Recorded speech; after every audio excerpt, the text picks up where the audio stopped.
De acuerdo con las directrices, aquí tienes el bloque 1 de la historia, escrito en el idioma y formato solicitados. Almohadilla almohadilla almohadilla asterisco asterisco. Acto 1. La humillación asterisco asterisco. El teléfono descansaba en mi mano, una losa de baquelita fría que parecía pesar 1 tonelada, cargada con el peso de la anticipación. Llevaba puesto el vestido de seda azul que Ricardo, mi difunto esposo, me había regalado para nuestras bodas de oro, una reliquia de un tiempo en que el amor se sentía sólido e inquebrantable. Lo había rescatado del fondo del armario, preservado en papel de seda, para la boda de mi único hijo, Marcos. Una sonrisa temblorosa se dibujó en mis labios mientras marcaba su número, imaginando su voz, la alegría que compartiríamos. El simple acto de pulsar las teclas se sentía como un ritual sagrado, el último paso para celebrar el día más importante en la vida del hombre que yo había traído al mundo. No podía saber que, al otro lado de la línea, no me esperaba la felicidad, sino el eco de un final que ya había sucedido sin mí. Fue Sofía, mi nuera, quien descolgó. Su voz, envuelta en un aburrimiento casi palpable, atravesó el auricular como una ráfaga de aire gélido. «Dígame», dijo con esa entonación que reserva uno para los vendedores telefónicos. «Sofía, cariño, soy yo». «Elvira», respondí, tratando de inyectar un calor que no recibía de vuelta. Solo llamaba para confirmar la hora. ¿A qué hora debo estar allí? No quiero llegar tarde al día más importante de mi niño, ya sabes cómo soy. Al fondo, pude escuchar un murmullo de risas y el tintineo inequívoco de copas de champán. Sonaba como una fiesta, una celebración vibrante y llena de vida, y un nudo de hielo comenzó a formarse en mi estómago. Algo no encajaba, la alegría que escuchaba no parecía incluirme, era un mundo cerrado al que yo llamaba desde el exterior. Hubo una pausa, un silencio deliberado que se alargó lo suficiente como para que mi ansiedad se transformara en un pavor sordo. Pude imaginarla al otro lado, con una sonrisa ladeada, disfrutando de mi desconcierto. «Ah, Elvira», dijo finalmente, con una ligereza cruel que me atravesó el alma como una fina aguja de hielo. «Sobre eso, ya nos casamos, ayer». Cada palabra era un golpe medido, preciso, fue algo muy íntimo, ¿sabes? Solo para amigos, ya sabes, gente de nuestra edad. El mundo se detuvo por completo. Las risas al otro lado de la línea parecieron amplificarse de repente, convirtiéndose en un coro de burlas que apuntaba directamente a mi estupidez, a mi vestido de seda, a mi corazón de madre expuesto y pisoteado sin la menor consideración. La humillación no fue un grito, sino un silencio ensordecedor que llenó mi casa. Colgué sin pronunciar una sola palabra. El gesto automático de una autómata. El auricular cayó sobre su base con un golpe seco que resonó en el vacío de la estancia. Me quedé inmóvil, mirando mis manos temblorosas sobre el regazo, las venas como ríos secos sobre la piel pálida. El vestido de seda azul, antes un símbolo de amor eterno, ahora se sentía como el disfraz de una tonta. Una anciana patética que se había preparado para una fiesta a la que nunca fue invitada. La casa que construí con Ricardo, ladrillo a ladrillo, el hogar donde crié al hombre que me había borrado de su vida con la misma facilidad con la que se desecha un mueble viejo, pareció encogerse a mi alrededor, sus paredes susurrando la verdad de mi nueva condición. Era una reliquia, un obstáculo en el camino de su nueva y brillante vida. ¿Cómo habían podido? La pregunta resonaba en mi mente, un eco sin respuesta. ¿Después de todo lo que hice por ellos? ¿Después de las noches en vela, de los sacrificios silenciosos, de hipotecar mi futuro para asegurar el suyo? Me levanté y caminé hacia el gran espejo del recibidor. La mujer que me devolvió la mirada era una extraña. Su rostro estaba surcado de arrugas que contaban historias de devoción. Sus ojos, antes llenos de orgullo maternal, ahora estaban empañados por una incredulidad dolorosa. Busqué un atisbo de la mujer fuerte que fui, la esposa de Ricardo, la matriarca de esta familia, pero todo lo que vi fue a una anciana frágil, engañada y abandonada por su propia sangre. La humillación era un veneno que se extendía lentamente por mis venas, helando cada recuerdo feliz que alguna vez tuve de mi hijo. Esa primera noche fue la más larga de mi vida. Cada crujido de la vieja casa, cada sombra proyectada por la luna en las paredes, era un recordatorio de mi absoluta soledad. Me aferré al retrato de Ricardo susurrándole mi dolor, preguntándole qué habría hecho él. Su rostro sonriente, capturado para siempre en un marco de plata, no ofrecía consuelo, solo acentuaba la magnitud de mi pérdida. Él nunca habría permitido esto. Él me habría protegido de esta crueldad calculada. Pero Ricardo ya no estaba, y yo estaba sola frente a los lobos que había criado. La amargura era un sabor metálico en mi boca. Me di cuenta de que el dolor no provenía solo de la exclusión, sino del desprecio deliberado que implicaba. No fue un olvido, fue una declaración. Los días siguientes se convirtieron en una tortura silenciosa. El teléfono no sonó. No hubo mensajes, ni una nota de disculpa, ni una explicación torpe. El silencio era su arma, una forma de confirmar que su decisión era final e irrevocable. Estaban en su luna de miel en las Maldivas, un viaje que, irónicamente, yo misma había ayudado a financiar con los últimos ahorros que me quedaban, creyendo que era para el depósito de su primer hogar. La imagen de ellos dos, brindando en una playa paradisíaca mientras yo me ahogaba en el silencio de mi hogar, era una forma de tortura que mi mente reproducía en un bucle infinito. Cada amanecer traía consigo la misma pregunta punzante: ¿qué hice para merecer esto? Una pregunta que, sabía en el fondo, no tenía una respuesta lógica. Cuando finalmente regresaron, una semana después, su llegada no trajo alivio, sino una nueva dimensión de tormento. Entraron en la casa no como un hijo y su esposa que vuelven al hogar, sino como conquistadores inspeccionando su nuevo territorio. Marcos evitaba mi mirada, su cobardía era una ofensa casi mayor que la malicia abierta de Sofía. Murmuró algo sobre que todo había pasado muy rápido, una excusa tan endeble que se deshacía en el aire. Sofía, por otro lado, desplegó una actuación digna de una gran actriz. Me abrazó con una frialdad que me heló los huesos, y me llamó mamá, con una dulzura empalagosa que sonaba a insulto. Eran un equipo perfectamente coordinado, y yo era el problema que debían gestionar. El desprecio se materializó en pequeños cortes diarios, en gestos y palabras que me despojaban de mi dignidad poco a poco. Sofía paseaba por las habitaciones, haciendo comentarios en voz alta, sobre los cambios que planeaba hacer. Este salón tiene una luz maravillosa, pero estas cortinas son tan anticuadas, decía sin mirarme. Y tu dormitorio, Elvira, podríamos convertirlo en un gimnasio estupendo. Necesitamos un espacio para la cinta de correr. Hablaba de mi dormitorio, el santuario donde había dormido junto a mi marido durante 40 años, como si fuera un espacio vacío y sin historia, listo para ser profanado por sus máquinas de ejercicio. Cada palabra era un clavo más en el ataúd de mi autoridad dentro de mi propia casa.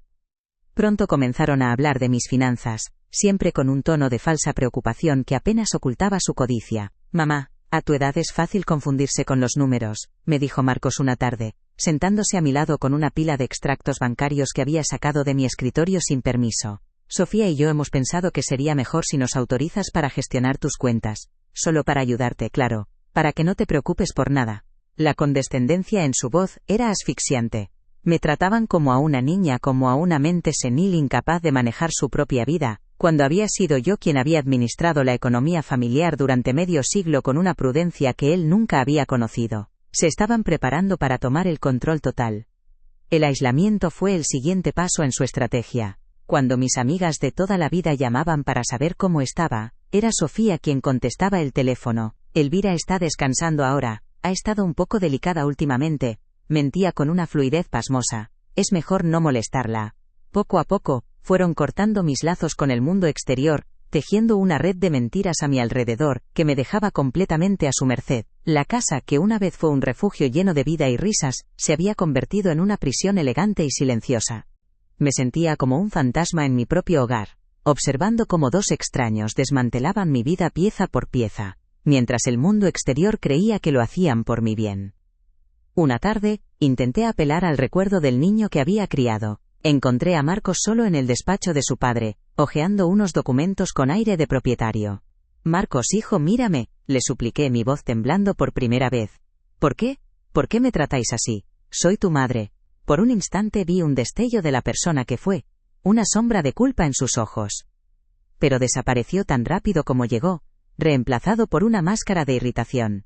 Mamá, por favor, no empieces con el drama, lo hacemos por tu propio bien. Ya no estás para estos trotes. Sofía y yo solo queremos cuidarte. Sus palabras, tan claramente ensayadas, tan vacías de sentimiento genuino, me rompieron el corazón de una forma nueva y definitiva. Mi hijo ya no existía. La humillación alcanzó su cenit durante una cena que organizaron en casa para sus amigos. Me hicieron sentar a la mesa como una pieza de exhibición, la adorable viejecita de la familia. Hablaban de mí en tercera persona como si yo no estuviera presente, o como si no pudiera entender. Pobre Elvira, la memoria ya le falla un poco, comentó Sofía a una de sus amigas, mientras me ponía la mano en el hombro con un gesto de falsa compasión. Sonreí y asentí, atrapada en una farsa grotesca, sintiendo las miradas de lástima de los invitados como si fueran alfileres clavándose en mi piel. Cada bocado de comida se me hacía una bola en la garganta. Solo deseaba desaparecer, evaporarme y dejar de ser el objeto de su cruel espectáculo. Pero la gota que colmó el vaso, el momento que lo cambió todo, llegó más tarde esa misma noche. Mientras recogía los platos de la cena, los oí hablar en la cocina. Creían que ya me había retirado a mi habitación. La voz de Sofía, nítida y desprovista de cualquier artificio, llegó hasta mí con una claridad brutal. Estaba hablando por teléfono con alguien. Sí, la vieja todavía está aquí, aguantando, dijo, y soltó una risa seca. Pero no te preocupes, ya estamos hablando con los abogados. Vamos a iniciar el proceso, para declararla incapacitada, y poder gestionar sus bienes legalmente. Es un engorro, pero es lo que hay. El aire se escapó de mis pulmones. Aquellas palabras no eran solo crueles, eran una declaración de guerra. Es por su propio bien, claro, añadió con un tono de mártir, la frase que usaban como justificación para todas sus atrocidades.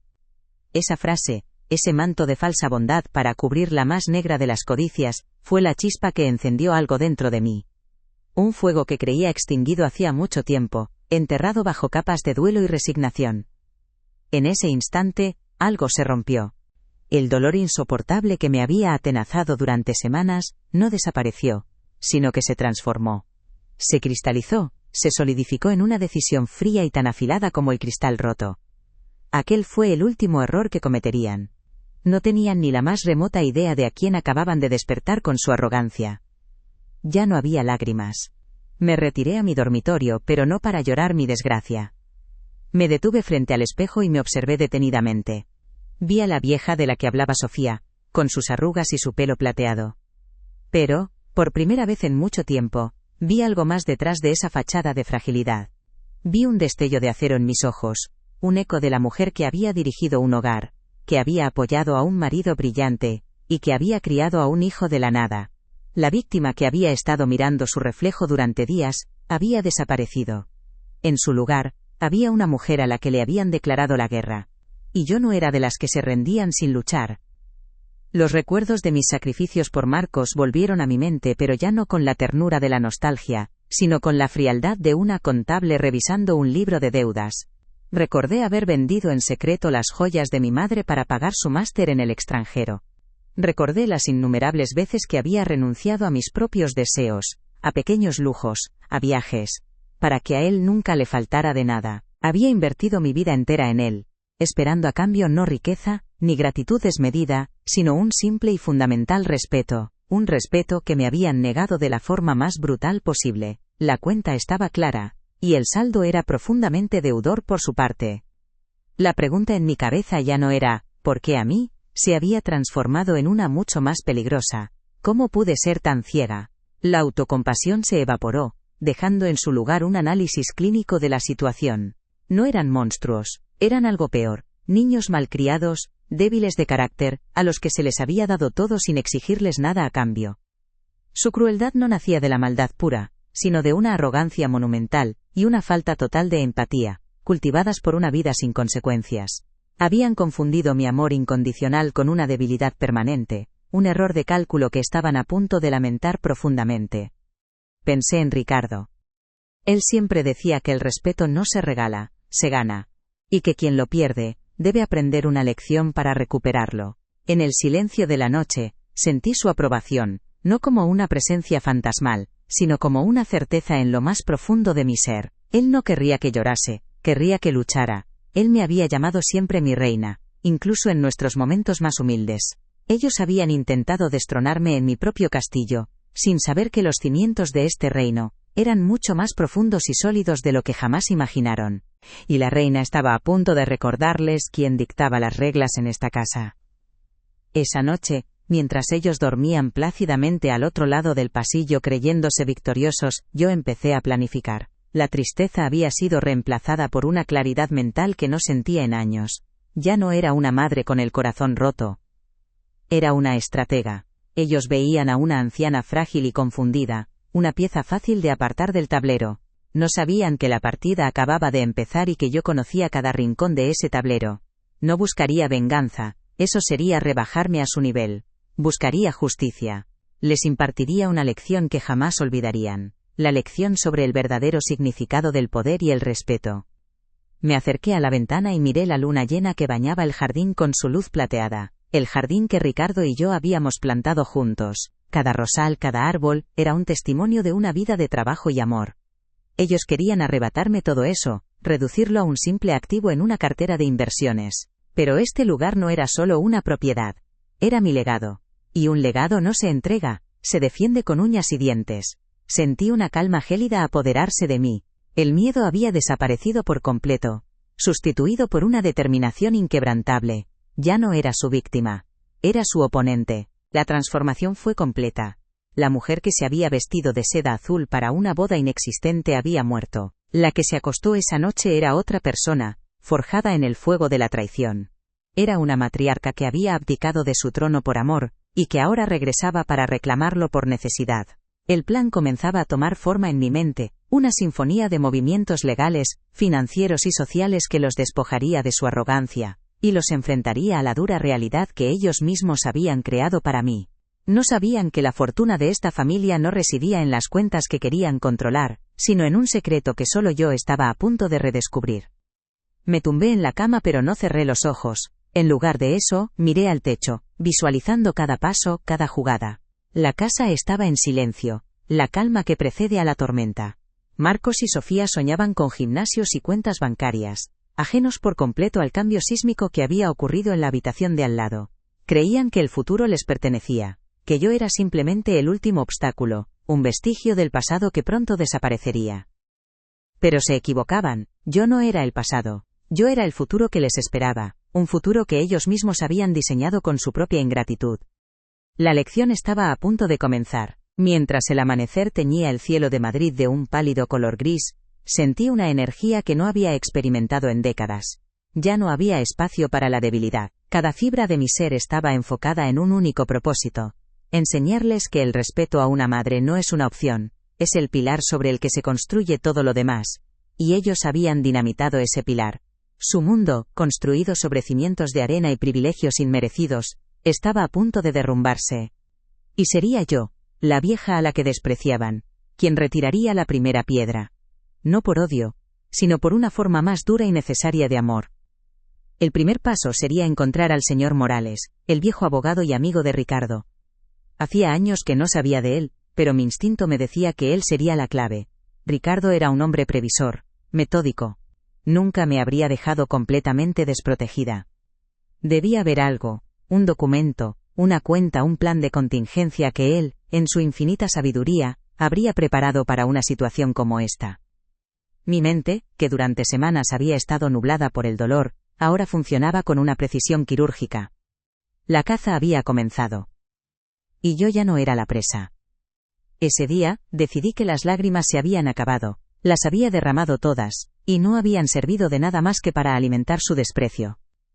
A partir de ese momento, cada acción, cada palabra, cada pensamiento estaría dedicado a reconstruir mi vida sobre las ruinas de la suya. No se trataba de una venganza pasional, sino de una reestructuración del orden familiar, un orden en el que el trabajo duro, la lealtad y el respeto volvieran a ocupar el lugar que les correspondía. Ellos habían elegido su camino. Ahora, yo les mostraría el destino al que conducía. Me levanté de la cama antes de que saliera el sol, fui a mi armario y guardé el vestido de seda azul en el fondo, en una caja.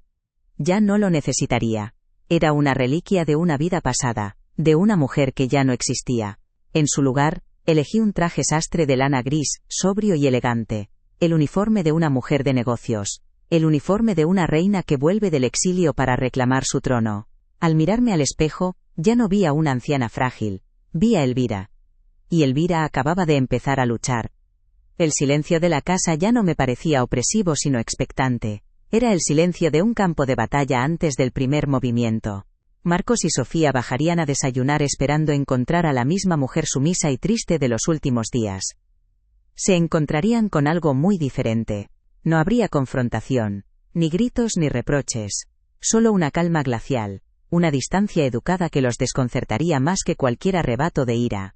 La guerra no se ganaría con emociones, sino con estrategia, paciencia y una ejecución impecable.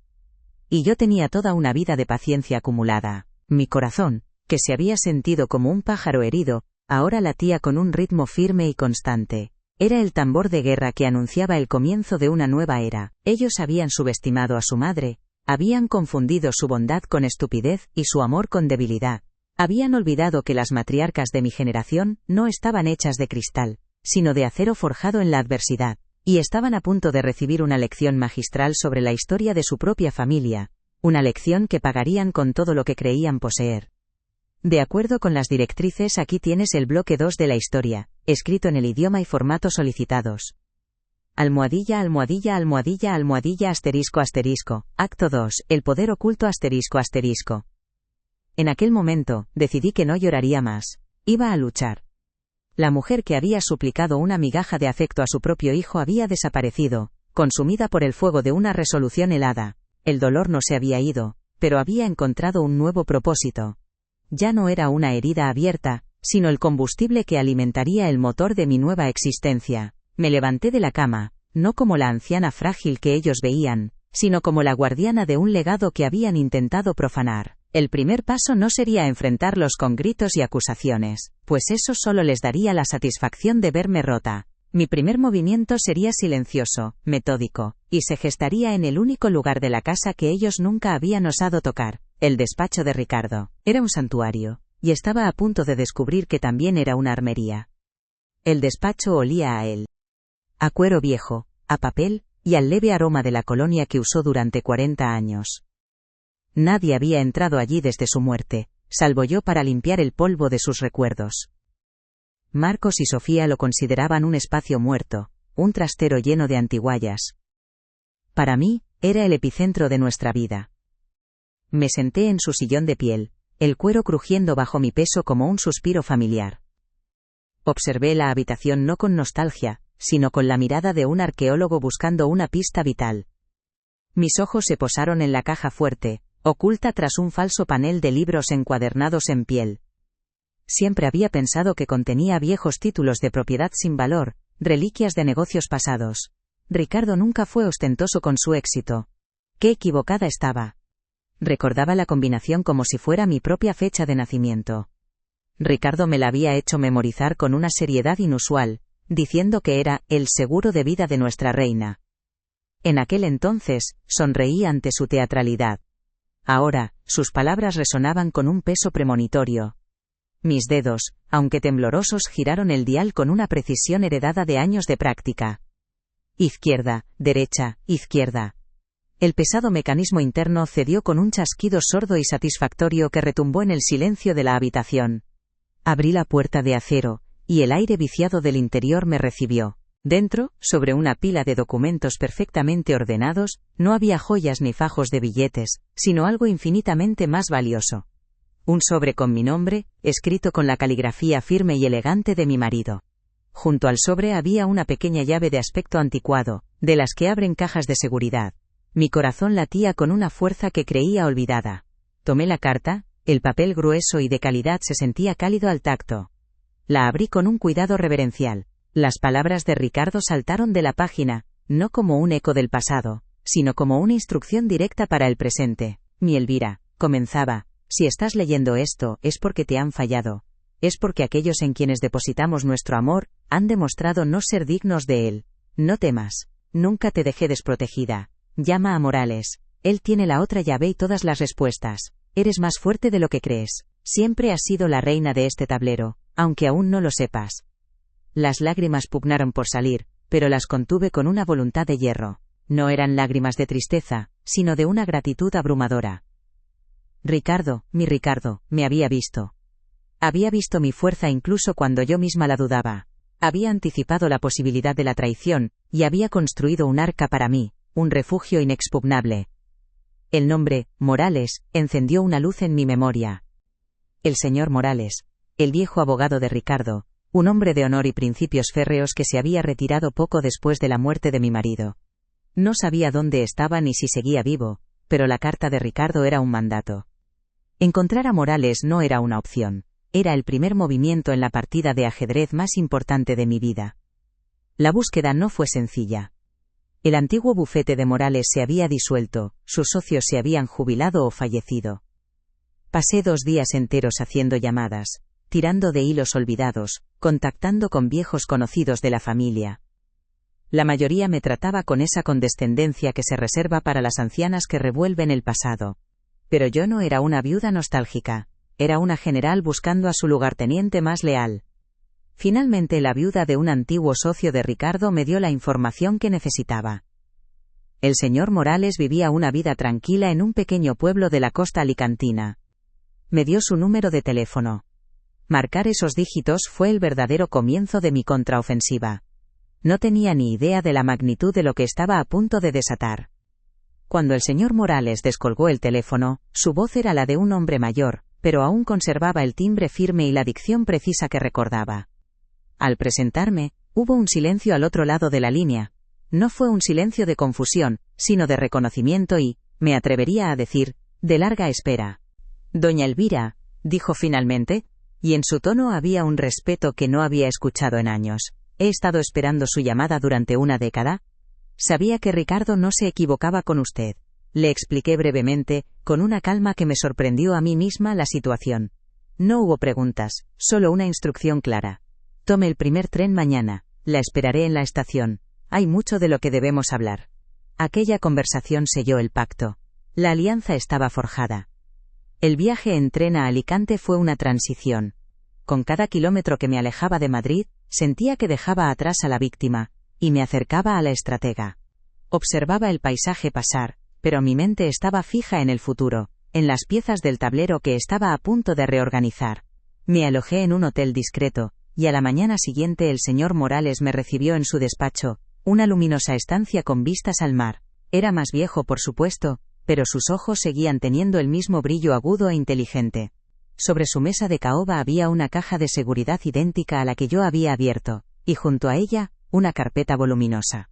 Ricardo era un genio, doña Elvira, comenzó, y era, por encima de todo, un hombre que la adoraba. Lo que construyó no fue solo una fortuna, fue una fortaleza para usted. La revelación que siguió no fue un goteo, sino un tsunami que redefinió por completo la realidad que yo creía conocer. El señor Morales usó su llave y la mía para abrir la caja. Dentro estaba el documento maestro. El acta de constitución de un fideicomiso. Ricardo, años antes de su muerte, había transferido discretamente cada uno de sus activos a esta entidad legal. La casa familiar en la que vivía, la empresa donde Marcos ostentaba su ridículo cargo de director, una cartera de propiedades en alquiler por toda la ciudad, un considerable paquete de acciones diversificadas. Todo, absolutamente todo, pertenecía legalmente al fideicomiso. Y los estatutos eran de una claridad meridiana. Yo, Elvira, era la única beneficiaria vitalicia y, lo más importante, la presidenta del Consejo de Administración, con poder de decisión absoluto. El poder que sentí en ese momento no fue la embriaguez de la riqueza repentina, sino la claridad abrumadora de la verdad. Fue como si me hubieran limpiado unas gafas que llevaban décadas empañadas. Comprendí la prudencia de Ricardo, su insistencia en que yo firmara documentos que entonces me parecieron triviales, sus conversaciones sobre proteger el patrimonio de buitres. La ironía cruel era que él nunca imaginó que los buitres a los que más temían no serían extraños, sino que llevarían su propia sangre y se sentarían a su mesa. La magnitud de su previsión era un testamento final de su amor, un amor que trascendía la tumba para protegerme. Mis hijos no eran los herederos de un imperio, eran, en el mejor de los casos, inquilinos en mi propiedad. Vi a Marcos y a Sofía bajo una nueva luz. Ya no eran los monstruos que me habían roto el corazón. Eran algo mucho más patético, niños malcriados, perpetuos adolescentes que nunca habían aprendido el valor real de nada porque jamás les había costado el más mínimo esfuerzo. Su crueldad no era maldad pura, sino el producto de una vida de privilegios inmerecidos, una arrogancia construida sobre cimientos que ellos creían suyos pero que, en realidad, eran míos. En ese instante, supe que mi respuesta no sería la venganza. La venganza es un acto pasional y desordenado. Lo mío sería algo mucho más refinado y devastador. Sería pedagogía. Iba a impartirles la lección más importante de sus vidas, una que su padre, por exceso de amor, nunca les enseñó. Las siguientes semanas se convirtieron en un curso intensivo de gestión de poder. El despacho del señor Morales se transformó en nuestro cuartel general. Mi tono de voz cambió. La mujer que dudaba y se disculpaba, fue reemplazada por una ejecutiva que daba órdenes claras y concisas. Aprendí a leer balances financieros, a entender estructuras corporativas y a analizar flujos de caja. Cada documento que Morales me explicaba, cada cláusula legal que desentrañábamos, era una nueva arma en mi arsenal.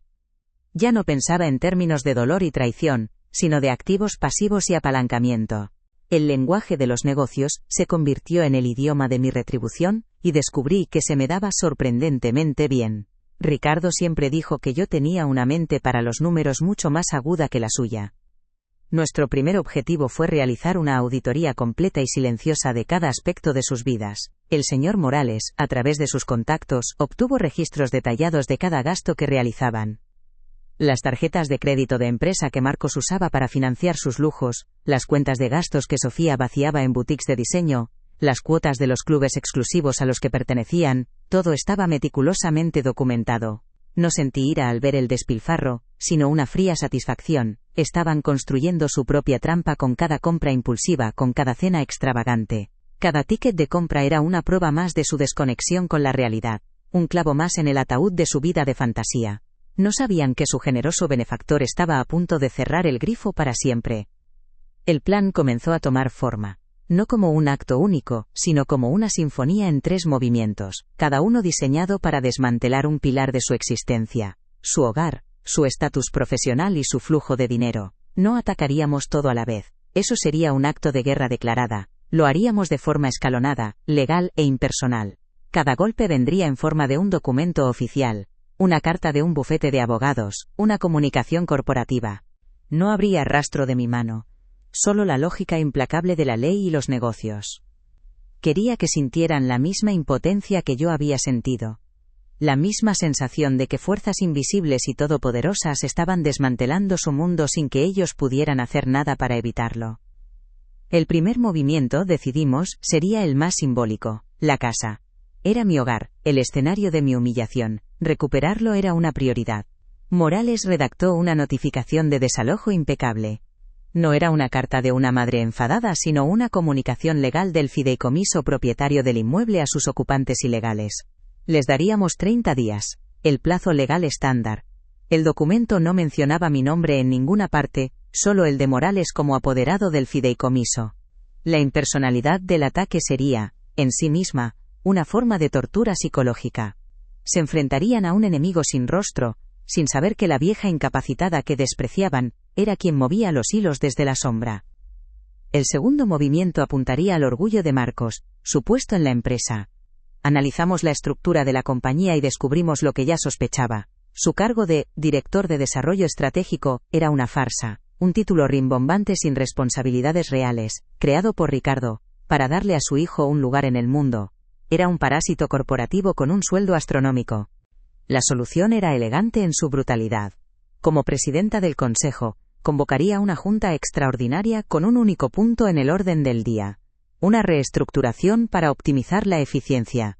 Su puesto sería el primero en ser declarado redundante y eliminado. La ley estaba de nuestro lado. No era un despido, era una decisión empresarial estratégica. Pero no lo dejaríamos simplemente en la calle. Eso sería demasiado simple. La lección requería un toque de genialidad cruel. Dentro de la misma comunicación, le ofreceríamos una alternativa para evitar el despido improcedente. Una muestra de la generosidad de la nueva directiva. Le ofreceríamos un puesto de mozo de almacén en el centro logístico de la empresa en las afueras de la ciudad, con el salario mínimo interprofesional. Sería una bofetada a su ego de la que no podría recuperarse fácilmente.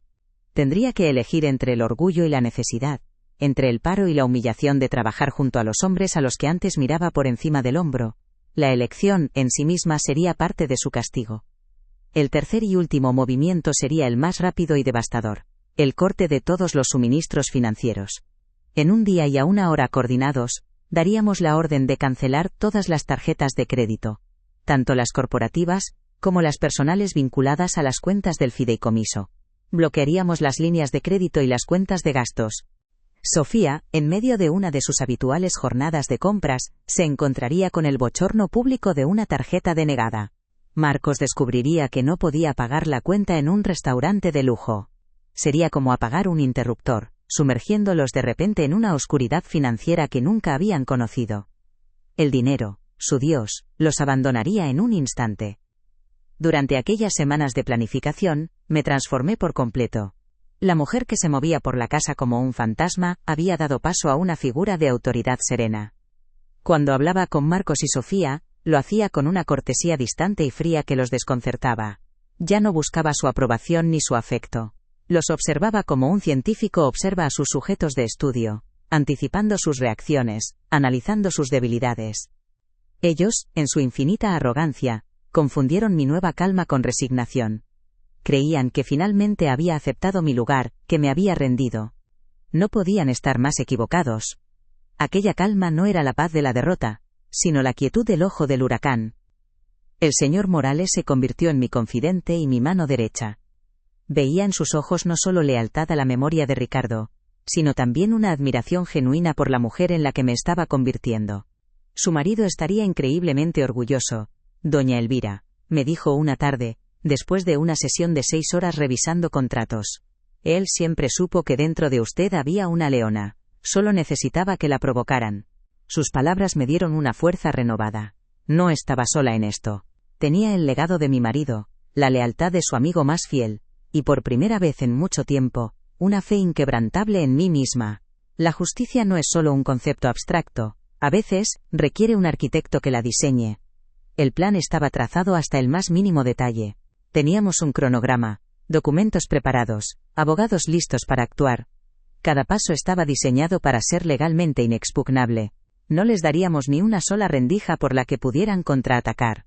Los despojaríamos de todo, pero lo haríamos siguiendo las reglas, usando el propio sistema que ellos creían que los protegía. Su mundo de privilegios se basaba en un entramado de leyes y finanzas que no entendían, y nosotros íbamos a usar ese mismo entramado para demolerlo. No era una pelea callejera. Era una demolición controlada, precisa y espectacular. Y ellos ni siquiera oirían el sonido de la dinamita hasta que los muros empezaran a caer a su alrededor. Una semana antes de iniciar la operación, tomé una decisión crucial. Hice las maletas, empaquetando solo lo esencial y algunos recuerdos de Ricardo. Abandoné la casa familiar en silencio, mientras Marcos y Sofía estaban fuera, cenando en algún restaurante caro a mi costa. Me instalé en la suite de un hotel de lujo en el centro de Madrid, un lugar desde el que tendría una vista panorámica de la ciudad y de la vida que estaba a punto de desmantelar. Fue un movimiento estratégico. No quería estar allí para presenciar su pánico inicial. Quería que recibieran el primer golpe en la soledad de su casa, para que el impacto fuera total. Además, era un acto simbólico. Estaba reclamando mi independencia y mi espacio. Desde la ventana de mi suite, observaba las luces de la ciudad. Cada luz era una vida. Una historia. Mi historia había llegado a un punto de inflexión. La Elvira que había llegado a esa casa como una joven esposa llena de sueños había muerto. La madre que había sacrificado todo por su hijo había sido asesinada por él. Pero de sus cenizas había resurgido una nueva Elvira, una mujer que no pedía permiso, que no esperaba gratitud, que no temía a la soledad. Una mujer que había descubierto que el verdadero poder no reside en el dinero, sino en el conocimiento y en la voluntad de usarlo. La partida estaba a punto de comenzar, y yo, la reina que ellos creían una simple pieza decorativa, estaba lista para hacer jaque mate. El día antes de que el primer mensajero entregara la primera carta, sentí una paz absoluta. No había nervios, ni dudas, ni un ápice de culpa. Había llegado a un punto de claridad moral, en el que mis acciones, no me parecían crueles, sino necesarias. Eran un acto de amor correctivo, la única forma de salvarlos de su propia podredumbre moral. Tenían que caer para aprender a levantarse. Tenían que perderlo todo para entender el valor de algo. Ricardo les había dado una vida de facilidades. Yo les iba a dar un regalo mucho más valioso. La oportunidad de ganarse su propia vida. De forjar su propio carácter. Era una lección dura, sí, pero era la única que podría, quizás, salvar sus almas. Llamé al señor Morales esa noche. Repasamos el plan por última vez. Cada detalle estaba en su sitio. ¿Está segura, doña Elvira?, me preguntó, su voz teñida de una última nota de preocupación. Una vez que pulsemos este botón, no habrá vuelta atrás. Miré mi reflejo en el cristal de la ventana, con la ciudad a mis pies. La mujer que me devolvía la mirada era serena, resuelta, implacable. Más segura que nunca, mi buen amigo, respondí. Mañana al amanecer, comienza la lección. Colgué el teléfono. La suerte estaba echada. No tenían ni la más remota idea de la tormenta que se cernía sobre sus cabezas, y yo estaba deseando ver cómo capeaban el temporal. Me serví una copa de vino, el mismo vino caro que a Sofía le gustaba pedir. Brindé por Ricardo, por su inteligencia y su amor. Brindé por el señor Morales, por su inquebrantable lealtad. Y brindé por mí, por la mujer que había encontrado la fuerza para reclamar lo que era suyo. No era una celebración de venganza, sino una conmemoración de la justicia que estaba a punto de ser servida. Ellos habían olvidado la regla más fundamental de la naturaleza: nunca, jamás, acorrales a una matriarca. Porque puede que parezca que se rinde, pero lo único que está haciendo es tomar impulso. Y mi impulso, en ese momento, era imparable. Pasé el resto de la noche en silencio, no durmiendo sino esperando. La anticipación era una corriente eléctrica que recorría mi cuerpo. No era la ansiedad de la duda, sino la expectación de un estratega que ha colocado todas sus piezas y espera el primer movimiento del adversario, sabiendo que ya ha ganado la partida. Visualicé sus rostros al leer la carta, la incredulidad dando paso al pánico y luego a la ira. Visualicé la llamada frenética que me harían, llena de acusaciones y victimismo, y ensayé mi respuesta, una y otra vez, hasta que fue perfecta, una frase corta, tranquila y demoledora. La anciana despistada y senil que creían manejar estaba muerta y enterrada. En su lugar, encontrarían a la presidenta del consejo. El plan no era simplemente quitarles el dinero, era de construir su identidad, una identidad basada enteramente en el estatus que ese dinero les confería. ¿Quién era Sofía sin sus ropas de diseño y sus almuerzos en locales de moda? ¿Quién era Marcos sin su título pomposo y su coche de lujo? Estaba a punto de obligarlos a mirarse al espejo y a enfrentarse a la aterradora verdad de su propio vacío. Les estaba arrebatando sus disfraces para que, por primera vez, tuvieran que confrontar a las personas desnudas que había debajo. Era un acto de crueldad, sí, pero a veces la cirugía requiere cortar profundamente para extirpar el tumor. Y el tumor de la arrogancia había crecido demasiado en mi familia. Pensé en la palabra familia. Ellos la habían usado como un arma contra mí, como una justificación para su desprecio. Lo hacemos por tu bien, mamá. Somos tu familia. Habían vaciado la palabra de todo su significado. Mi objetivo era, a largo plazo, reconstruir ese significado sobre una base nueva y sólida. Una base de respeto mutuo, de esfuerzo y de honestidad. Para construir un edificio nuevo, primero hay que demoler el antiguo hasta los cimientos. Y yo era la encargada de la demolición. El estruendo sería ensordecedor, pero quizás, solo quizás, sobre los escombros podría crecer algo más sano y verdadero.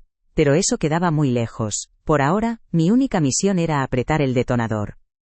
La primera luz del alba comenzó a teñir el cielo de Madrid. El día había llegado. El mensajero con el primer sobre ya estaría de camino. El primer dominó estaba a punto de caer, iniciando una reacción en cadena que ellos no podrían detener. Me acerqué a la ventana y observé el despertar de la ciudad. Para millones de personas, era solo un martes más. Para Marcos y Sofía, sería el día en que su mundo se vino abajo. No sentí ni una pizca de remordimiento. Sentí la calma de quien sabe que está haciendo lo correcto, por muy doloroso que parezca. La lección sobre la herencia del respeto estaba a punto de comenzar, y la matrícula iba a ser carísima. Me vestí con un traje de chaqueta impecable, no muy diferente al que había elegido el día de mi transformación. Era mi nueva armadura. Ya no era Elvira, la viuda, la madre. Era doña Elvira, la propietaria, la estratega, la mujer que había recuperado el control. Mi teléfono móvil, un modelo nuevo que Morales me había insistido en comprar, descansaba sobre la mesa. Pronto sonaría. Y yo estaría lista. Lista para pronunciar las palabras que marcarían el principio del fin de su antigua vida y el comienzo de la mía. La espera había terminado. Era la hora de la ejecución. La ironía de la situación no se me escapaba. Ellos habían intentado declararme legalmente incapacitada para gestionar mis propios bienes, sin saber que yo era la dueña de los suyos. Habían intentado convertirme en una prisionera en mi propia casa, sin saber que solo eran inquilinos a punto de ser desahuciados. Su arrogancia no solo había sido cruel, sino que también había sido estúpida. Habían subestimado a su oponente de la forma más completa posible, y en cualquier guerra, ya sea en el campo de batalla o en la sala de juntas, subestimar al enemigo es el primer y más fatal de los errores. Un error que estaban a punto de pagar con intereses. El sol ya estaba alto en el cielo. Imaginé al mensajero llamando a la puerta. Imaginé a Sofía abriendo, quizás con fastidio, para recoger el sobre. Imaginé la confusión en su rostro al ver el remitente, un prestigioso bufete de abogados. Imaginé cómo se lo entregaría a Marcos. Y cómo ambos lo abrirían. esperando quizás una notificación trivial. Y entonces, la lectura de la primera línea. El momento exacto en que el suelo desaparecería bajo sus pies. Disfruté de esa imagen, no con sadismo, sino con el aprecio de un artista por una obra bien ejecutada. De acuerdo con las directrices, aquí tienes el bloque 3 de la historia, escrito en el idioma y formato solicitados. Almohadilla almohadilla almohadilla almohadilla asterisco asterisco. Acto 3. La ejecución asterisco asterisco. La mañana del martes amaneció con una claridad insultante, un cielo azul y despejado sobre Madrid que contrastaba brutalmente con la tormenta que estaba a punto de desatar. Desde la ventana de mi suite, observaba el pulso de la ciudad, ajena a la demolición controlada que estaba a punto de comenzar en una de sus tranquilas calles residenciales. No sentía nervios, solo la calma serena de una cirujana antes de una operación compleja pero necesaria. Cada instrumento estaba esterilizado, cada paso ensayado hasta la perfección. El señor Morales me había confirmado por teléfono que el mensajero ya estaba en ruta. El primer dominó estaba a punto de caer, y yo sabía que el sonido de su impacto resonaría durante mucho tiempo en las vidas de Marcos y Sofía. Imaginé la escena con una precisión casi cinematográfica. Sofía, probablemente aún en bata de seda, abriría la puerta con esa expresión de fastidio que reservaba para las interrupciones matutinas. Recogería el sobre con membrete de un bufete de abogados, su curiosidad mezclada con un ligero desdén. Quizás pensaría que era una notificación sin importancia, algo relacionado con los negocios de Marcos. Lo dejaría sobre la mesa de mármol del recibidor, junto a las llaves de un coche que pronto no podrían permitirse. No tenía ni la más remota idea de que ese sobre no contenía un trámite, sino el acta de defunción de la vida que conocía. Un documento que invalidaba su presente y aniquilaba su futuro. La llamada no tardó en llegar, eran las 10:15 de la mañana. Dejé que el teléfono sonara 3 veces antes de descolgar, un pequeño acto de control que me proporcionó una satisfacción inmensa. Dígame, respondí, mi voz deliberadamente neutra, la voz de una mujer de negocios atendiendo una llamada más. Al otro lado, la respiración agitada de Marcos era casi un grito ahogado. Mamá, tienes que escucharme, balbuceó, el pánico desgarrando su habitual tono condescendiente. Ha llegado una carta, una locura. Dice que tenemos que irnos de casa. Es un error, tiene que ser un error de algún bufete de buitres. Tienes que llamar a nuestro abogado, ahora. Le concedí un instante de silencio, dejando que su pánico se estrellara contra mi calma. Podía oír a Sofía de fondo, su voz un chillido histérico. No hay ningún error, Marcos, dije con una tranquilidad gélida que supe que lo desarmaría más que cualquier grito. He leído la carta. De hecho, yo di la orden de que se enviara. El silencio que siguió al otro lado de la línea fue más elocuente que cualquier palabra. Fue el sonido de una realidad que se desmoronaba. El crujido de los cimientos de su mundo al resquebrajarse. Pude sentir su mente tratando de procesar una información que simplemente no encajaba en su universo de privilegios y derechos adquiridos. No podía ser. Su madre, la anciana dócil, no podía hacer algo así. ¿Qué estás diciendo, mamá?, tartamudeó finalmente, su voz reducida a un susurro incrédulo. ¿Tú ordenaste esto? ¿Por qué? Esta es nuestra casa, la casa de la familia. La palabra nuestra salió de su boca con una convicción que habría sido cómica si no fuera tan patética. No, Marcos, corregí con la precisión de un maestro de escuela. Nunca ha sido vuestra casa. Legalmente, siempre ha sido propiedad de un fideicomiso. Un fideicomiso del que yo soy la única administradora. Y como tal, he decidido que ya no deseo que sigáis viviendo en mi propiedad. Tenéis 30 días para desalojarla. Es el plazo legal. Te sugiero que empecéis a empaquetar. Colgué sin esperar su respuesta, no había nada más que decir. Sabía que su siguiente paso sería llamar a sus propios abogados caros, cuyos honorarios, irónicamente, se pagaban con el dinero del fideicomiso. El señor Morales me había asegurado que la estructura legal que Ricardo construyó era una fortaleza inexpugnable. Pasarían las siguientes 48 horas en una espiral de llamadas frenéticas y reuniones urgentes, solo para que cada experto legal les confirmara la misma verdad demoledora. No tenían ningún derecho. Eran ocupantes ilegales en su propio hogar, y la dueña de la propiedad, la mujer a la que habían intentado incapacitar, acababa de firmar su orden de desahucio. Aquel fue solo el primer temblor. Los días siguientes, según me informaba Morales con una eficiencia impecable, fueron un espectáculo de desesperación contenida. Intentaron acceder a las cuentas bancarias para contratar a un abogado de más renombre, solo para descubrir que los fondos estaban congelados a la espera de una auditoría interna que yo misma había ordenado. La primera grieta en su armadura financiera había aparecido. Intentaron llamarme docenas de veces pero no respondí a ninguna llamada. Mi silencio era un arma mucho más poderosa que cualquier argumento. Los dejé marinar en su propia confusión y miedo, observando desde la distancia cómo las paredes de su castillo de naipes comenzaban a tambalearse peligrosamente. La segunda fase del plan se ejecutó exactamente una semana después, un martes, igual que el anterior. Quería establecer un patrón, un ritmo semanal de destrucción que los mantuviera en un estado de ansiedad perpetua, esperando el siguiente golpe. Esta vez, el objetivo era el pilar de la identidad de Marcos, su estatus profesional. No recibió una carta sino una convocatoria formal por correo electrónico. Una junta extraordinaria del Consejo de Administración de la empresa familiar. El único punto en el orden del día, análisis de la estructura directiva y optimización de recursos. Sabía que ese lenguaje corporativo y aséptico le produciría más terror que una amenaza directa.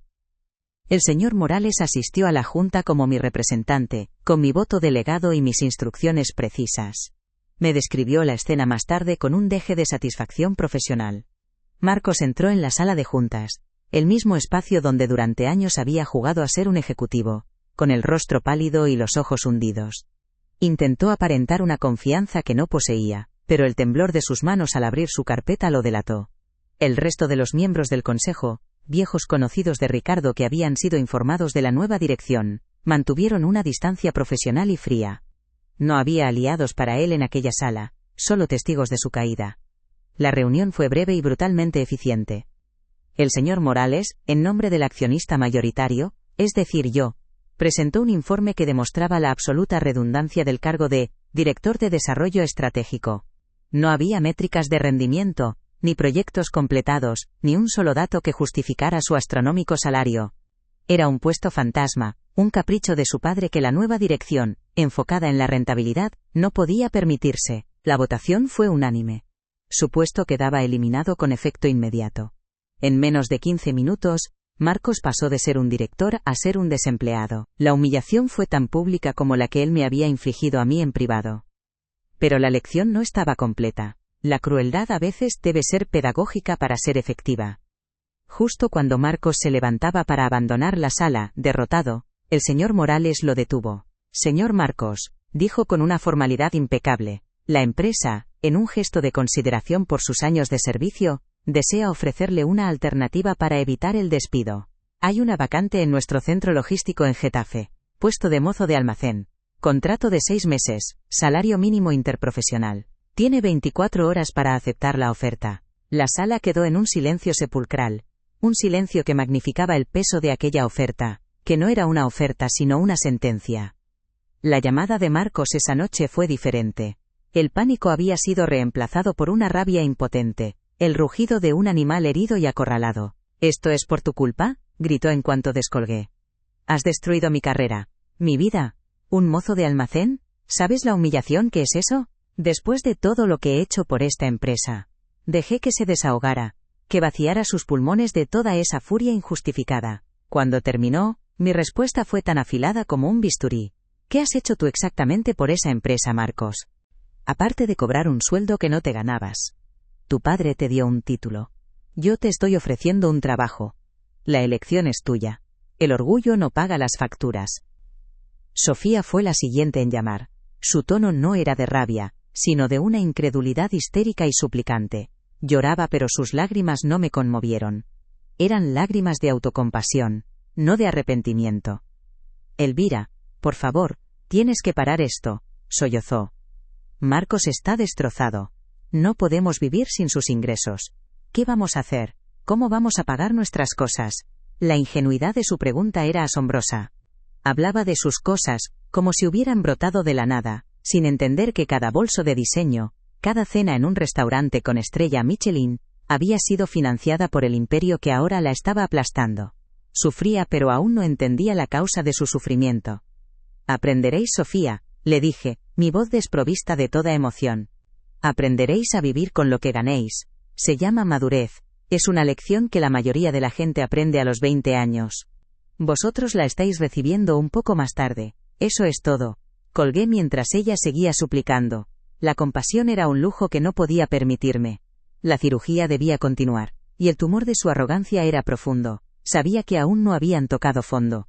El golpe final, el que los desconectaría por completo de su mundo de fantasía, estaba programado para el día siguiente. Y ese sería el más espectacular de todos. Al día siguiente, a las 11 de la mañana, una hora en la que sabía que Sofía solía estar en plena jornada de compras por el barrio de Salamanca, el señor Morales dio una única orden a varias entidades bancarias simultáneamente. La directriz era simple: cancelar con efecto inmediato todas las tarjetas de crédito, líneas de débito, y cuentas de gastos asociadas al fideicomiso y a la empresa. El apagón financiero fue instantáneo y total. Imaginé a Sofía, de pie frente al mostrador de su boutique favorita, entregando su tarjeta de platino con esa displicencia estudiada, solo para que la dependienta, tras varios intentos, se la devolviera con una mirada de lástima y condescendencia. Lo siento, señora, pero la tarjeta ha sido denegada. La humillación pública era un espejo perfecto de la que ella me había hecho sufrir a mí con aquella llamada. El escenario era diferente, una tienda de lujo en lugar de mi solitaria sala de estar, pero la esencia era la misma. La repentina e inesperada negación de tu lugar en el mundo. Supe por un contacto de Morales que el incidente fue exactamente como lo había imaginado. Sofía, roja de vergüenza, tuvo que dejar sus compras sobre el mostrador y salir de la tienda bajo las miradas curiosas de las otras clientas. Por primera vez en su vida, su dinero, o más bien mi dinero, no había podido comprarle lo que quería. El poder que siempre había dado por sentado se había evaporado. Mientras tanto, Marcos sufría su propia versión del mismo tormento. Intentó pagar el almuerzo en un restaurante cercano a su antigua oficina, un lugar donde era conocido y tratado con deferencia. Su tarjeta corporativa fue rechazada. Luego la personal. Tuvo que llamar a un antiguo colega para que le prestara dinero en efectivo y así poder saldar la cuenta, una pequeña pero profunda herida en su ya maltrecho ego. En el transcurso de una sola hora, pasaron de ser miembros de la élite adinerada a ser personas sin un solo euro líquido a su nombre. El oxígeno de su mundo, el dinero, les había sido cortado de raíz. Ahora estaban en caída libre, y aún no veían el suelo. La siguiente semana fue de un silencio absoluto por su parte, un silencio que, según los informes de Morales, estaba lleno de actividad desesperada. Intentaron pedir préstamos, pero sin ingresos demostrables ni avales, ningún banco les concedía crédito. Intentaron vender algunas de sus cosas, solo para descubrir el valor real de los artículos de lujo de segunda mano. El reloj caro de Marcos, el bolso de edición limitada de Sofía, les ofrecieron una fracción de su precio original. Estaban aprendiendo su primera lección de economía real. El valor y el precio son dos cosas muy diferentes. Su estatus social se desvanecía tan rápido como su saldo bancario. Los amigos, esos que reían con ellos en fiestas y cenas, empezaron a desaparecer. Las llamadas ya no eran devueltas. Las invitaciones dejaron de llegar. Su círculo social, construido sobre la base de la riqueza y el acceso, se disolvió como el azúcar en el agua en cuanto el dinero desapareció. Se encontraron solos, aislados en una casa que pronto tendrían que abandonar, rodeados de objetos de lujo que ya no podían permitirse y que nadie quería comprar. La prisión que habían construido para mí se había cerrado ahora sobre ellos, y las paredes eran mucho más reales y opresivas. Estaban probando la misma medicina de soledad y desprecio que me habían administrado a mí. Sabía que el punto de ruptura estaba cerca. Habían agotado todas sus opciones. Estaban acorralados, sin dinero, sin trabajo, sin casa y sin amigos. Su arrogancia, despojada de todos sus apoyos externos, se había derrumbado, dejando al descubierto el miedo y la desesperación que había debajo. Era el momento de la confrontación final, el clímax de mi lección. No esperé a que me buscaran. Les envié un coche, un servicio que pagué yo misma, con una nota que contenía solo la dirección de mi hotel y una hora. Sabía que vendrían. Ya no tenían la opción de no hacerlo. La partida de ajedrez se acercaba a su inevitable jaque mate. Cuando entraron en la suite, su aspecto era la encarnación de la derrota. Marcos llevaba la misma camisa de hacía 2 días, arrugada y sin afeitar. Sofía, sin su maquillaje impecable y su ropa de diseño, parecía más vieja, más pequeña, su rostro una máscara de agotamiento y resentimiento. Contrastaban patéticamente con el lujo sereno de la habitación y con mi propia apariencia. Llevaba un vestido de cachemira gris, sencillo pero elegante, mi pelo perfectamente peinado. Estaba sentada en un sillón, con una taza de té en la mano, esperándolos. El poder en la habitación era palpable, y por primera vez, estaba íntegramente de mi lado. Marcos fue el primero en hablar, su voz un gruñido bajo, cargado de una furia que ya no tenía fuerza. ¿Por qué?, espetó, sus manos hechas puños a los costados. Después de todo lo que nos has quitado, ¿aún quieres regodearte? ¿Quieres vernos así, humillados y destruidos? ¿Tan grande es tu odio? Miré a mi hijo, al hombre que había criado, y no sentí odio, sentí una profunda y helada lástima. No entendía nada.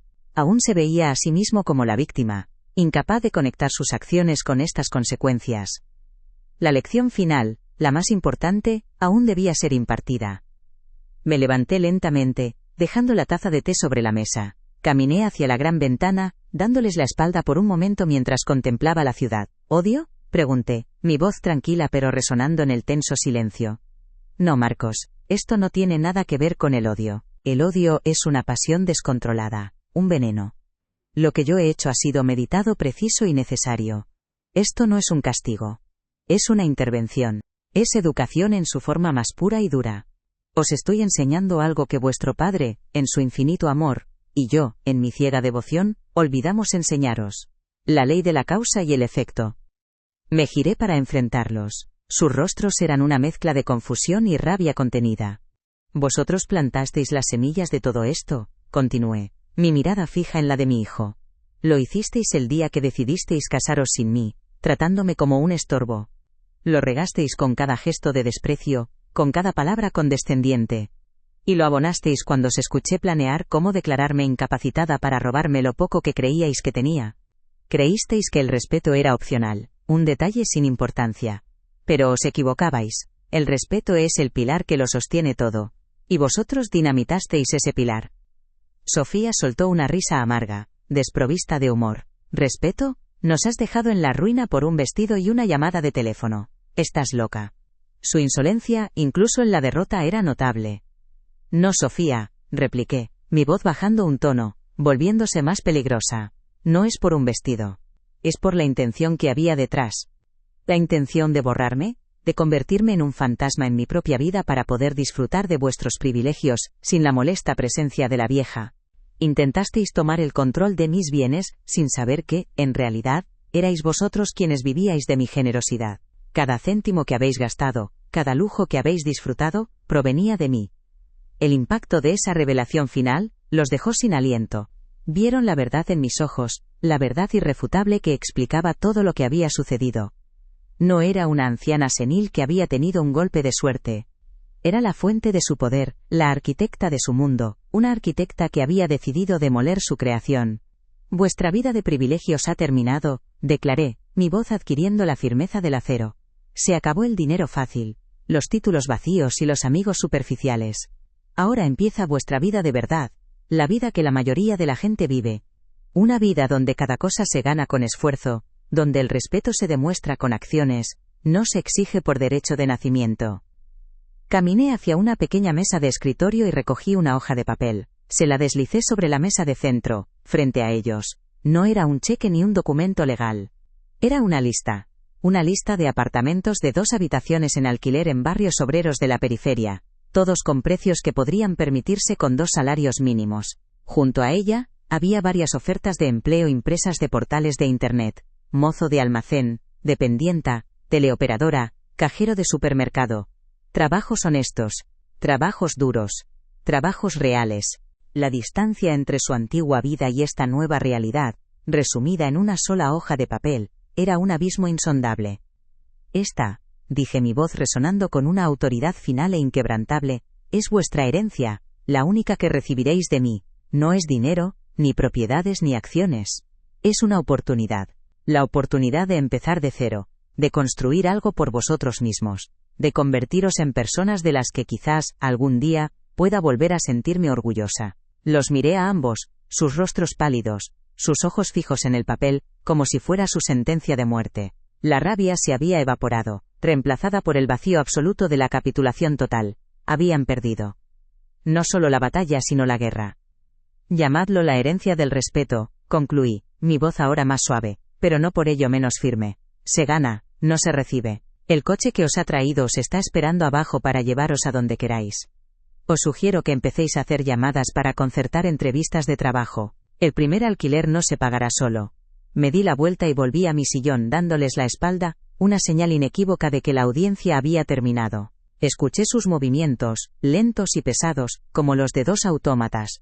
El sonido de la puerta de la suite cerrándose tras ellos fue el sonido más satisfactorio que había escuchado en mi vida. Era el sonido de la justicia.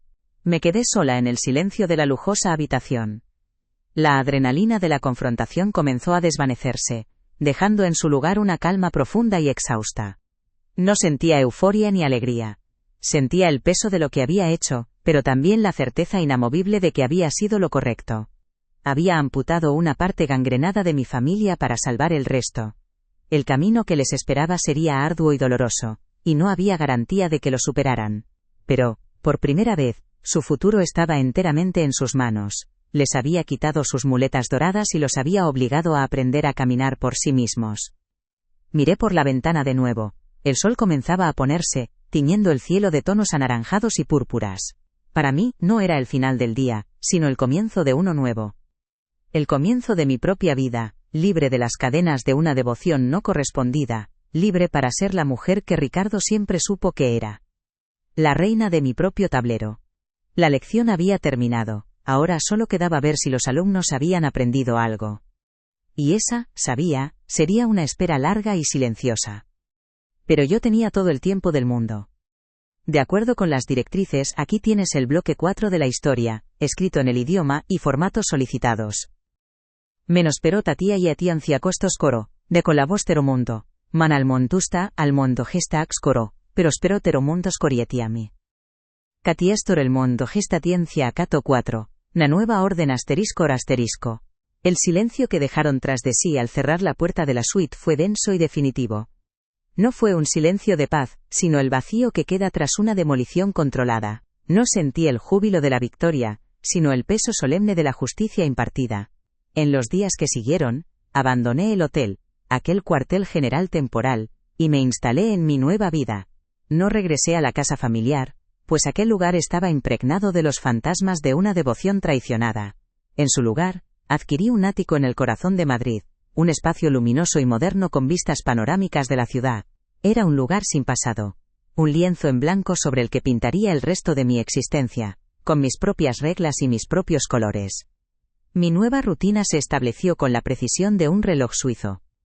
Las mañanas las dedicaba a gestionar el imperio que Ricardo me había legado, con el señor Morales como mi leal consejero. Descubrí en mí una aptitud para los negocios que nunca había explorado, una mente para los números y la estrategia que había permanecido latente bajo capas de roles domésticos. Ya no era la esposa de, ni la madre de, era doña Elvira, la presidenta del consejo, una mujer cuyo nombre se pronunciaba con respeto en salas de juntas. La transición fue sorprendentemente natural. Parecía que esta mujer, esta líder, siempre había estado ahí, esperando pacientemente la oportunidad de tomar el timón de su propio destino. Mientras yo construía mi nueva vida, recibía informes puntuales sobre la deconstrucción de la suya. El señor Morales, con una discreción absoluta, me mantenía al tanto. Los primeros meses fueron un caos de humillación y desesperación para ellos. Vi, a través de los fríos datos de los informes, cómo vendían el reloj de lujo de Marcos por una cuarta parte de su valor, y cómo Sofía se deshacía de sus bolsos de diseño en tiendas de segunda mano. Cada objeto vendido era un ancla menos que los ataba a su antigua identidad, obligándolos a flotar a la deriva en un océano de dura realidad que nunca antes habían navegado. Su caída no fue un espectáculo para mi disfrute, sino la consecuencia lógica e inevitable de sus propias elecciones. El desahucio se ejecutó sin contratiempos. Ver las fotos de la casa vacía, despojada de sus muebles caros y su atmósfera opresiva, fue como una exhalación que no sabía que estaba conteniendo. Puse la propiedad en venta de inmediato. No quería conservar aquel mausoleo de recuerdos agridulces. Con el dinero, creé una fundación en nombre de Ricardo, dedicada a becas para jóvenes sin recursos. Era una forma de transformar el dolor en oportunidad, de asegurar que el legado de mi marido sirviera para construir futuros, en lugar de financiar la arrogancia de un presente inmerecido. Era una justicia poética que sabía que él habría aprobado sin dudarlo. Los informes continuaron llegando trazando el mapa de su descenso. Se mudaron a un pequeño apartamento de alquiler en un barrio obrero del sur de la ciudad. Un lugar donde el ruido del tráfico y las sirenas eran la banda sonora constante. Su círculo social, Aquel que se había reído de mí a mis espaldas se evaporó como la niebla matutina. Nadie devolvía sus llamadas. Nadie les ofrecía ayuda. Descubrieron la cruda verdad de las relaciones basadas en el interés. Cuando el capital desaparece, la amistad se declara en bancarrota. Estaban completamente solos, enfrentados no solo a la pobreza, sino a la irrelevancia social, un castigo quizás más duro para ellos que la propia falta de dinero. Marcos finalmente aceptó la oferta de trabajo en el almacén. La humillación inicial, según me contaba Morales, fue inmensa. Sus antiguos subordinados eran ahora sus compañeros y algunos, sus supervisores. Tuvo que aprender a callar, a obedecer, a realizar un trabajo físico que dejaba su cuerpo dolorido y su orgullo hecho trizas al final de cada jornada. Sofía tardó más en aceptar su nueva realidad. Pasó semanas buscando trabajos que se ajustaran a su estatus, solo para enfrentarse a la realidad de que no tenía ninguna habilidad comercializable más allá de saber combinar colores y marcas.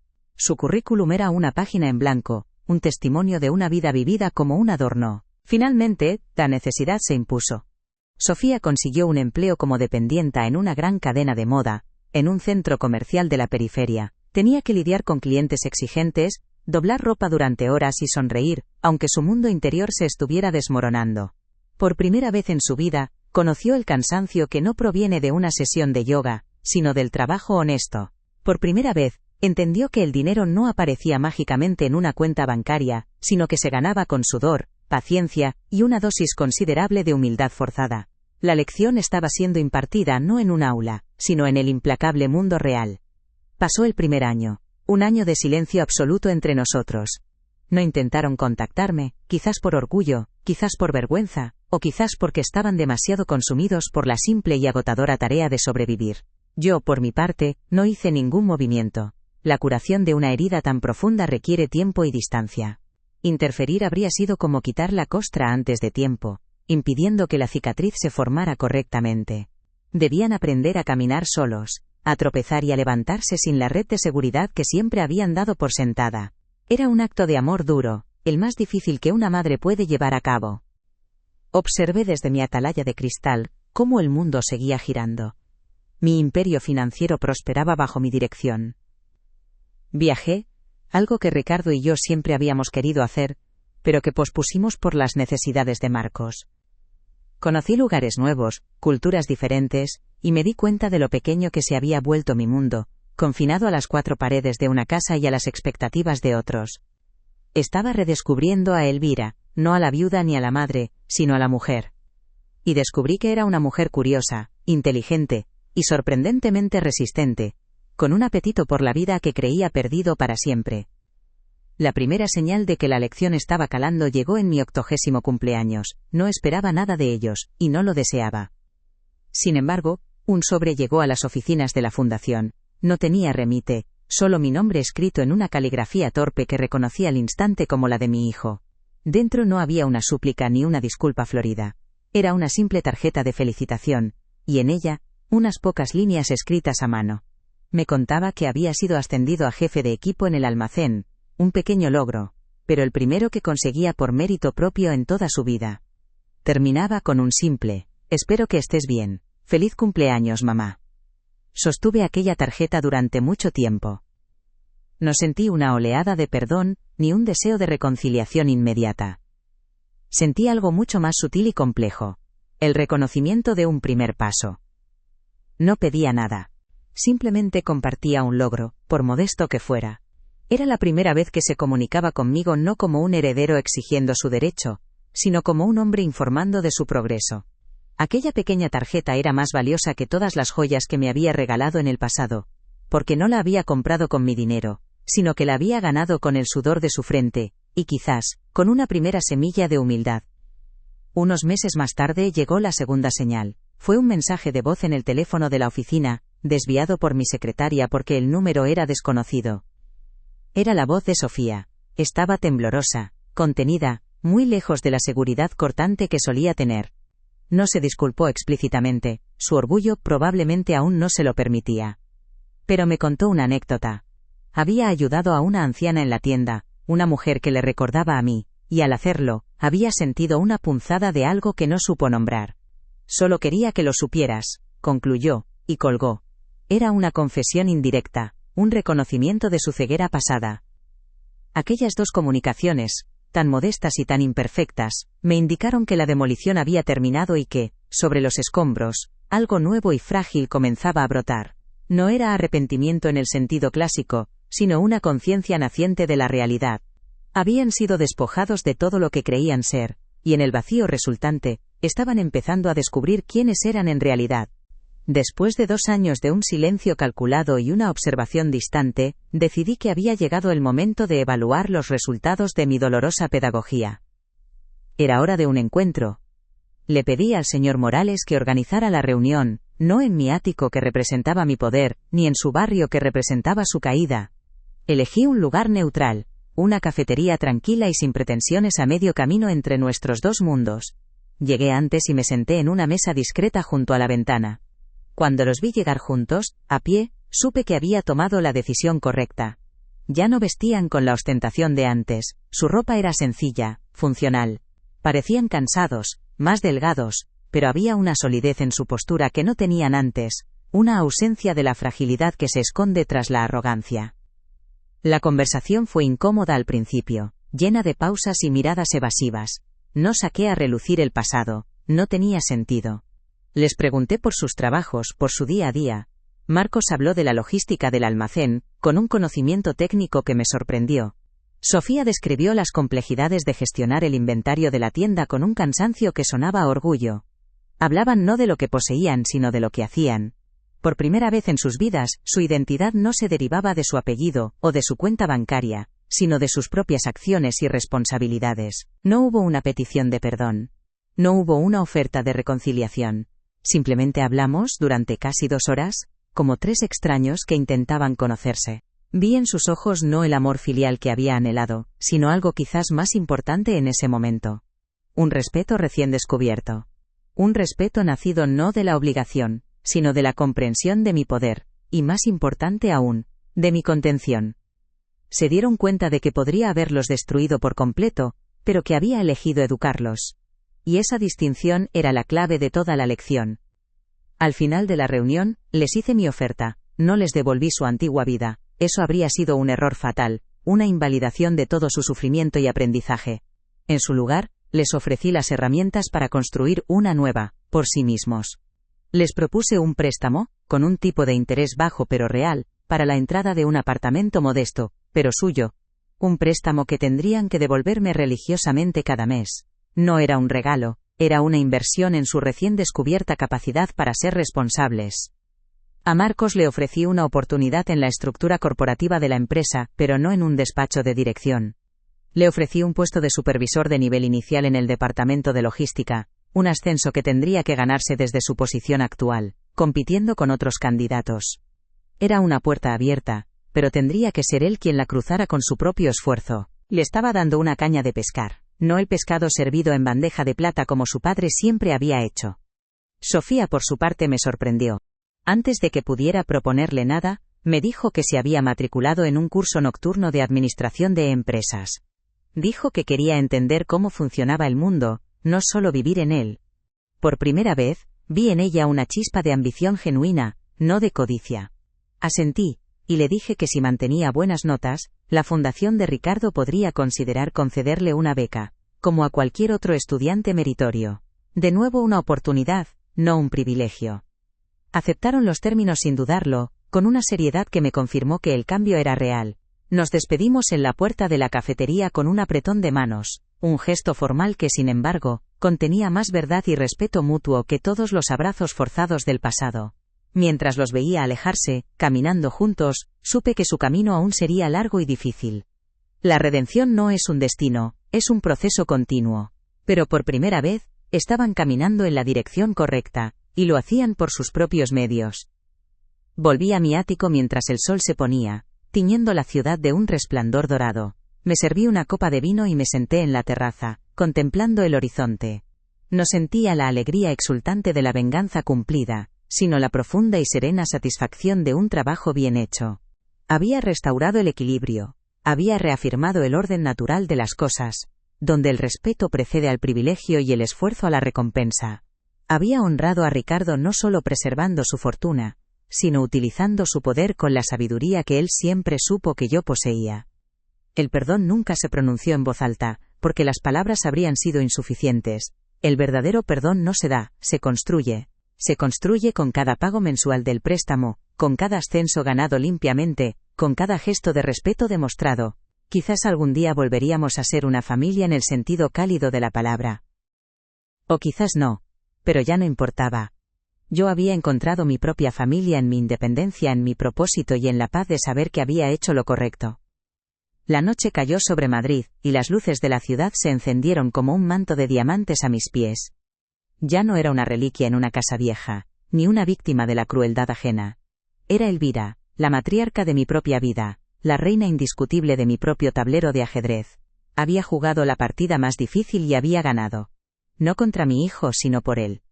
La nueva orden no era sobre control o poder, sino sobre la verdad. Y la verdad, por dolorosa que fuera, siempre al final, nos hace libres. Mi teléfono sonó. Era el señor Morales, con una consulta sobre una inversión en energías renovables.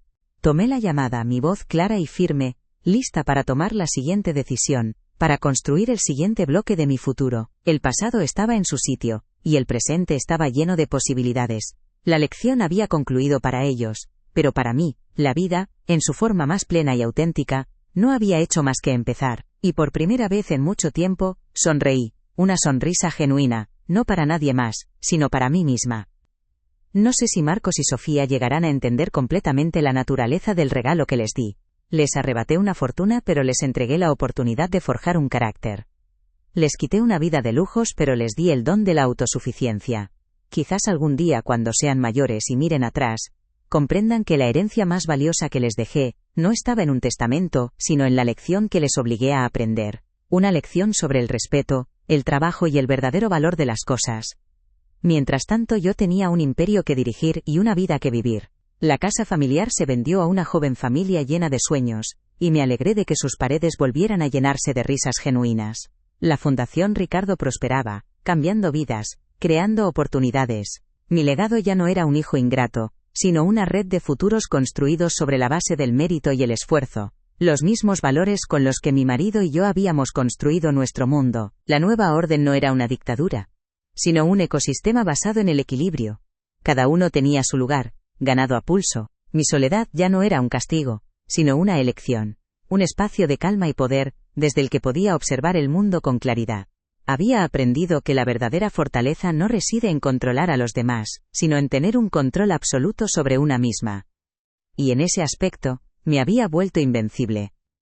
El camino hacia la redención de mis hijos sería de ellos y solo de ellos. Yo les había mostrado la puerta. Cruzarla y seguir caminando dependía de su voluntad. Mi papel como educadora había terminado. Ahora, retomaba mi papel como lo que siempre debía haber sido, la arquitecta de mi propia felicidad. La noche era tranquila, y por primera vez en años, mi corazón también lo estaba. La reina estaba en su castillo, y todo, finalmente, estaba en su correcto lugar.